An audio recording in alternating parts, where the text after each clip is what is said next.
Today I wanted to show you a few perennials that are putting on a very nice floral display here in the heat of the summer. And the first is this Blue Fortune Agastache. Now the common name of this plant is Licorice Mint. It's not a true mint, but it is in the mint family. And the leaves smell a little bit like licorice. This plant is a long blooming perennial, and from mid-spring through the summer and through fall also, it is just covered with these pale lavender spikes of flowers. This is a plant that we also have in our butterfly garden because it's a favorite of the butterflies. In fact, there's several insects, as you can see, that are just loving the nectar they're getting while they're pollinating this plant. So for this reason, you probably don't want to plant this near a doorway or your patio. Put it out somewhere in the garden and enjoy it that way. Well, I've got two more Agastache to show you, and they're back here in our mint family garden. This Agastache is called Sunset Hyssop, and that's because of the orangish apricot color of the flowers. Now this is another plant that the leaves smell a little bit like licorice, and it's a very long blooming perennial that the hummingbirds really enjoy. This plant is native to southern Arizona and northern Mexico, so you can probably guess that it's going to need dryish conditions. So if you live over in eastern Oklahoma, you'll want to put this one in a raised bed with a well-drained soil. Well, these last two Agastache that I showed you require full sun. And we've got one right over here that can handle quite a bit of shade. And this Agastache has a very interesting common name. It's called Double Bubble Hummingbird Mint. And the leaves of this plant, they smell like licorice, but they also smell a little bit like bubble gum. And you can see it has a very nice pinkish purple color to the flower. And it makes a really nice combination next to our common garden sage here with the gray leaves.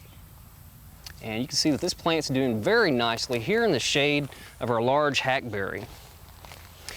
Well, since we're back here in the shaded part of our garden, I wanted to give you an update on a plant that we planted here 2 years ago.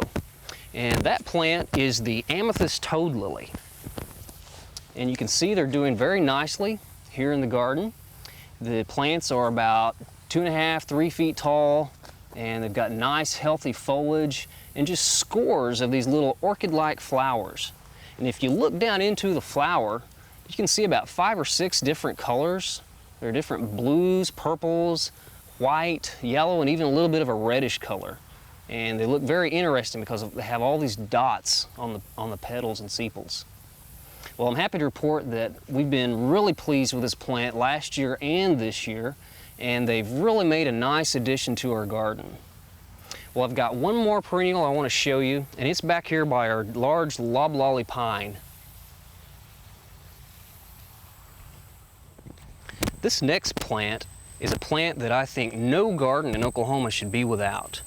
And I'm talking about the surprise lily, also called naked ladies, also called magic lily. And these plants are really interesting because in the springtime when it's cool and we're getting some spring rains, the strap-like leaves will come up from the large underground bulb. They'll grow for a while and then they'll turn yellow and die. Then the plant is dormant for a while, and then in late July or the month of August, you get these flower stalks that shoot up out of the ground almost out of nowhere, and you get these wonderful large clusters of fragrant pink flowers on leafless stems. These plants are very tough. They are plants that require almost no maintenance. The only thing you may have to do is to remember not to cut the green leaves in the spring. And in fact, you see these a lot at abandoned home sites where they're not getting any care at all.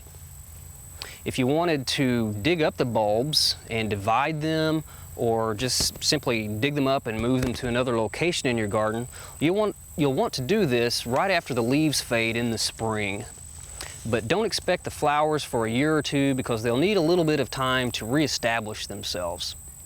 Well, if you want perennials with a lot of color in the heat of the summer that can really beat the heat, remember the licorice mint, the sunset hyssop, the double bubble hummingbird mint, the toad lily, and the wonderful surprise lily. We hope you've enjoyed this classic from the Oklahoma Gardening Vault. Remember, even though these tips and techniques are timeless, there's always something new to learn in the world of gardening. By subscribing to both Oklahoma Gardening and OK Gardening Classics, you'll have access to a wealth of gardening knowledge, both classic and contemporary.